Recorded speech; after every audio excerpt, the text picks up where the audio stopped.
carraa guddaa Waaqayyo nuuf kenne luba keenyaan waan jennu qabnu olmaasaan saba kanaaf oolan saba keenyaaf oolan saba Oromoo qofatu hin taane saba biyya lafaarra jiran hundumaa wal qixxeetti kan jaallatan addumaan immoo jireenya isaanii keessatti wanti baay'ee nu dhibu waggaa 43 waggaa amma 50tti dhiyaatu biyya Jarmanii jiraatanii ani lammummaa koo hin geeddaradhu jedhanii waggaa 5 deebi'anii paaspoortii biyya Itoophiyaa hanga har'aatti haareffachaa kan jiran seenaa guddaa nama qaban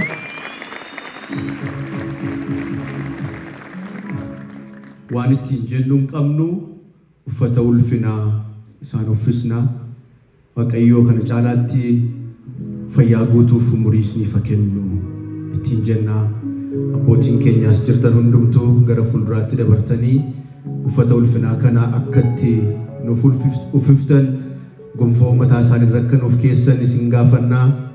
gara fuulduraatti nuun immoo harka keenyaan Waaqayyoon galateeffachaa elillee guddaadhaan Waaqayyoon galateeffachaa baga Waaqayyoo kanaan isin ga'e baga Waaqayyoo ulfina kanaan isin ga'e baga gammaddanii baga Waaqayyoo umrii guddaa isiniif kenne umrii dheeraa isiniif kenne ija hojii keessanii arguudhaaf isin ga'e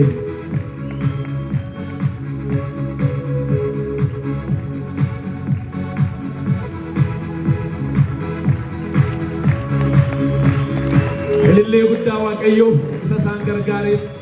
umrii fayyaa guutuu isa isaaniif kenneef galanni bara bara Waaqayyoo keenyaaf haa ta'u Waaqayyoo isaan gargaare galateeffannaa dabalataan kennaa kan biraa jira kennaan kan biraa qophaa'e kun immoo recognition addaati reward addaati badhaasa addaati abdii asumarraa dubbisnaa Oromo Bible Society the highest honor lifetime achievement award presented to Reverend Dr. Tasgara Hirpo in grateful recognition of your extraordinary lifetime of faithful service,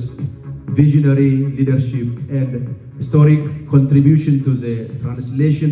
revision, preservation, and advancement of the Holy Bible in Afan Oromo. Your unwavering dedication has enabled generations of Oromo people to access God's word in their heart language, leaving a lasting spiritual legacy for the church and the Oromo nation. Galateeffannaa Waaqayyo guddaa galateeffannaa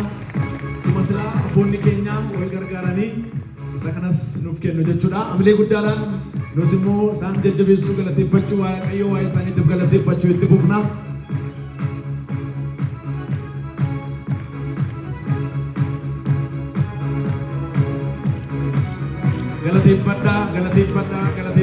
galateeffadhaa Waaqayyoon waa'ee isaaniitiif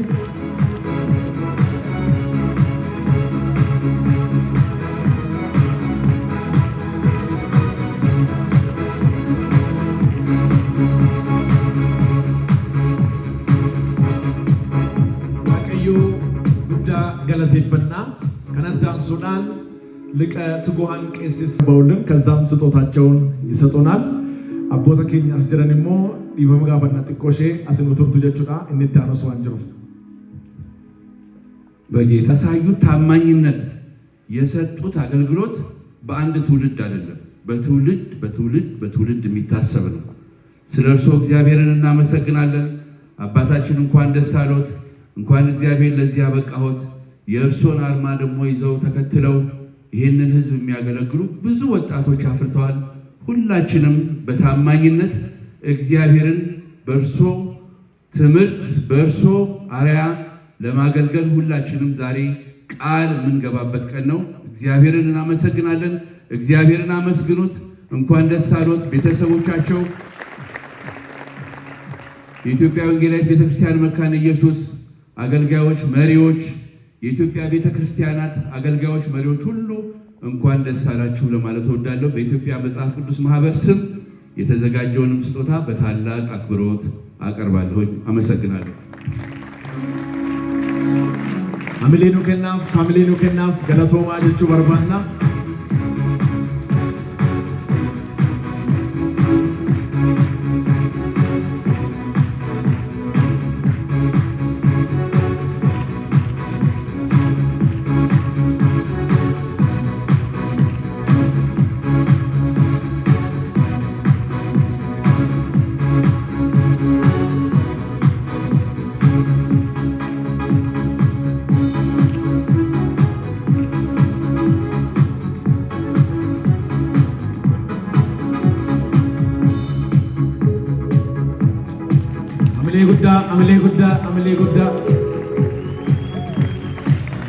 Amile Gudda, hallelujah.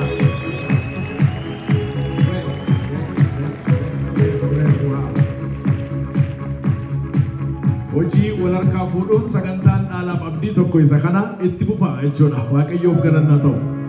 Liqati go'aan ቄስ ይልማ ጌታሁን የኢትዮጵያ መጽሐፍ ቅዱስ ማህበር ጠቅላይ ጸሐፊ